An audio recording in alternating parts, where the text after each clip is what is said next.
আসসালামু আলাইকুম ওয়া রাহমাতুল্লাহি ওয়া বারাকাতুহু। নাহমাদুহু ওয়া নুসাল্লি আলা রাসূলিহিল কারীম, আম্মা বা'দ। সম্মানিত দিনী ভাই বোনেরা, আপনাদের মাঝে আজকে একটি বিষয় নিয়ে আসলাম।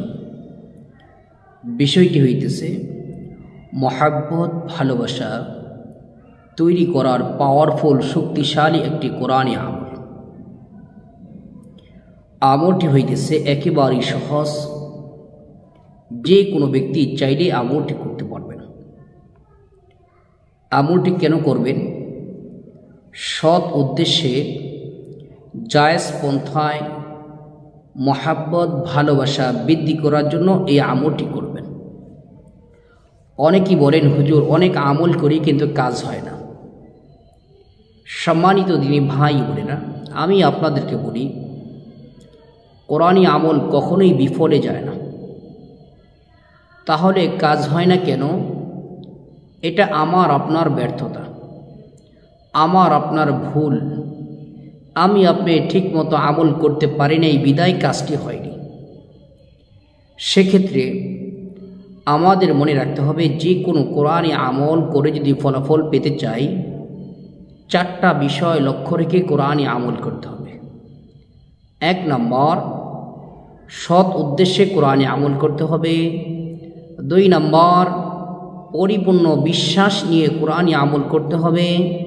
3 নম্বর, গুনাহ ছেড়ে দিতে হবে, গুনাহ করা যাবে না, গুনাহ থেকে নিজেকে বাঁচিয়ে রাখতে হবে। 4 নম্বর, বেশি বেশি আল্লাহ পাকের নিকট দোয়া করতে হবে। এই 4টা বিষয় লক্ষ্য রেখে যখন কোরআনে আমল করবেন, ইনশাআল্লাহ অবশ্যই কোরআনী আমলের মাধ্যমে আপনি ফলাফল পাইবেন ইনশাআল্লাহ। ঠিক তেমনিভাবে আজকে যে আমলটি আলোচনা করব, এই আমলটিও যদি আপনি 4টা বিষয় লক্ষ্য রেখে যদি কোরআনী এই আমলটি করতে পারেন, ইনশাআল্লাহ অবশ্যই যার জন্য আপনি আমল করবেন তার অন্তরে প্রচুর পরিমাণে মহাব্বত, ভালোবাসা আল্লাহ সুবহানাহু ওয়া তাআলা পয়দা করে দিবেন ইনশাআল্লাহ। আমলটি হইতেছে, প্রথমে আপনি তুলার দানা, আমরা যে বালিশ বানাই তুলা, এই তুলার দানা নেবেন 21টা। দানা নেওয়ার পরে ওযু করে এরকম ক্যাবলামুখী হয়ে বসবেন। কয়েকবার ইস্তেগফার পাঠ করবেন, কয়েকবার দুরূদ শরীফ পাঠ করবেন। এরপর পাঠ করবেন সূরাতুল কদর।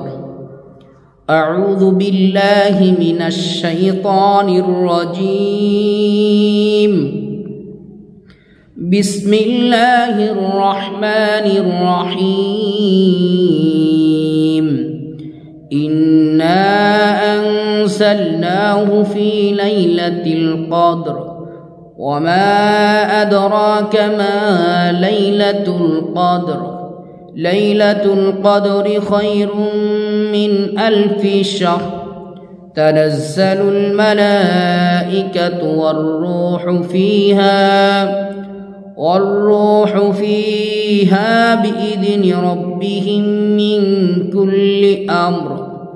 সালামুন হিয়া হাত্তা মাতলাইল ফাজর। এই সূরাটি পাঠ করবেন 21 বার।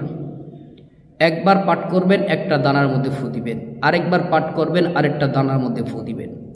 এইভাবে 21টা দানার মধ্যে 21 বার পাঠ করে ফু দিবেন।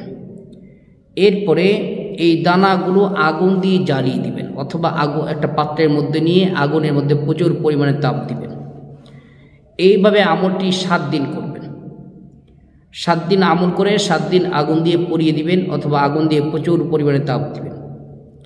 এটা করার দ্বারা 7 থেকে 11 দিনের মধ্যে যার জন্য আপনি আমলটি করেছেন তার অন্তরে প্রচুর পরিমাণে মহাব্বত, ভালোবাসা আল্লাহ সুবহানাহু ওয়া তাআলা পয়দা করে দিবেন ইনশাআল্লাহ। তাহলে আমরা এই আমলটি করার চেষ্টা করব ইনশাআল্লাহ। আসসালামু আলাইকুম ওয়া রাহমাতুল্লাহি ওয়া বারাকাতুহু।